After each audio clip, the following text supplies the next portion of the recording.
Now to prep for this one, we're going to need a whole load of potatoes. These are just all-rounder potatoes and it's 1.2 kilos. Peel them or don't peel them, it's completely up to you. I like to leave the peels on for extra nutrients and extra flavor, of course. What I'm doing with these is slicing them in half, then into quarters, and then dice into medium to large size pieces. Try and be as consistent as possible with it, that way it will all cook at the same rate. What you should have is something that looks like this that we can place into a bowl.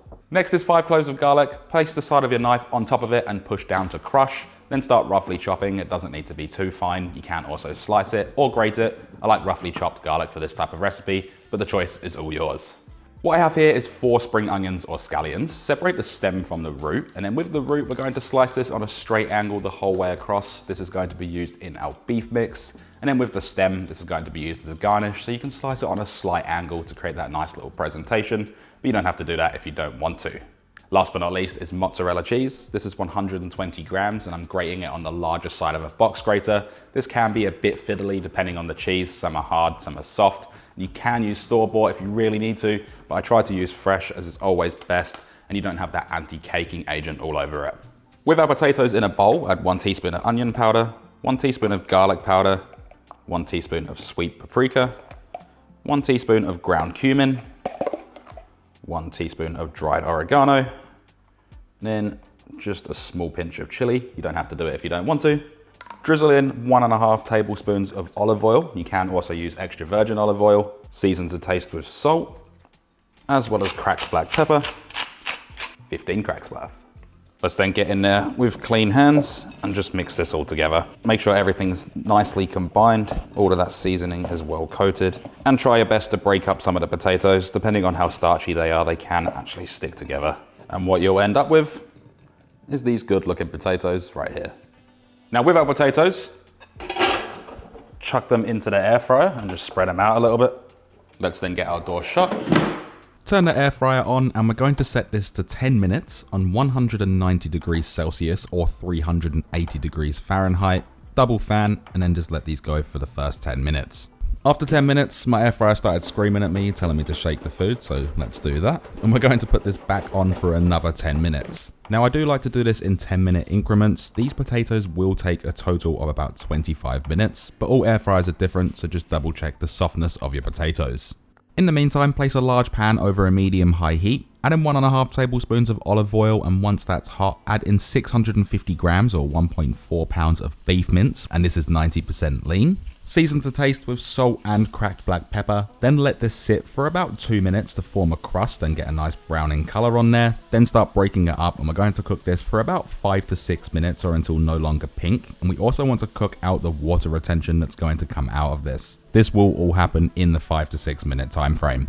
When that's done, add in the garlic and the spring onion or scallion roots, 1.5 teaspoons of ground cumin, 2 teaspoons of dried Italian herbs, and then get back in there and mix this all through, and we're going to cook this for about a minute just to toast the spices and enhance those flavors. And the best way to describe the flavor of this dish is like a chili con carne with a bolognese mix. Add in 800 grams or 1.7 pounds of diced or crushed tomatoes, rinse out the can with a little bit of water to prevent waste. Mix all of that through for the flavors to become friends, and we're going to bring this up to a simmer. I ended up swapping from that wooden spoon to my little trusty spatula because it's so much easier.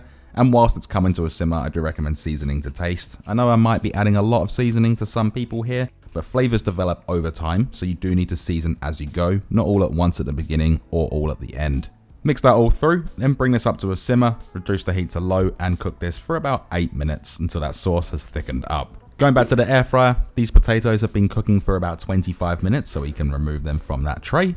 And what we have just created are these air fried potatoes. Got a nice little crispy shell, nice and soft in the center. With all of this, it has a combined calorie amount of 1,050, and then per portion, it works out to be 210 calories. As for the rest of the macros and serving sizes, all of this is listed right here. After 8 minutes, our meat sauce is nice and thick. You can cook this for longer. It can go up to half an hour, even a couple of hours if you really need to, but you will need to add more sauce if you're going to do that. But 8 minutes is fine for this type of recipe. This can be removed from the stovetop.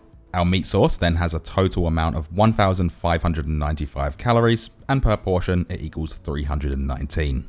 As always, this is the macro card for that meat sauce, including serving sizes and all of the ingredients listed below. When it comes to portioning up, use the weights that I've supplied in the macro cards or divide everything by 5. First to go down is the potatoes, then the meat sauce. Don't forget about the mozzarella cheese. Then I'm also adding over a spoonful of sour cream. You can do this when you're ready to serve, you don't have to do it now. Garnish with the spring onion or scallion stem. And to finish it off, I'm using some sriracha QB mayonnaise, but you can use any hot sauce of your choice, or if you don't like it, you don't have to use it.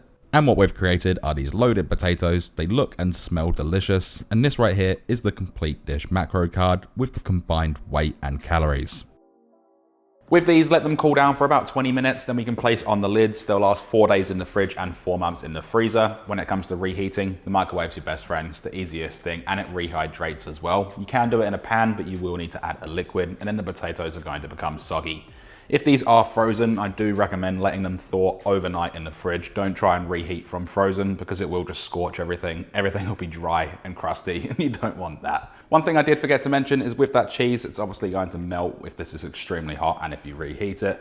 The reason mine's not melted is because there was about a 30-minute gap from the last scene. I had a really great question. Somebody asked me, is the food that I eat hot? I can tell you no, it's stone cold half the time, but it still tastes absolutely delicious. Anyway, with that all said and done, there is only one thing left to do, and that is, of course, we can then dig in. The flavor in that, it's nice and simple, it's easy, it's delicious. Everything about it just goes really well. The potatoes absorb some of that meat sauce, and then the meat sauce itself is really simple, but it's so tasty.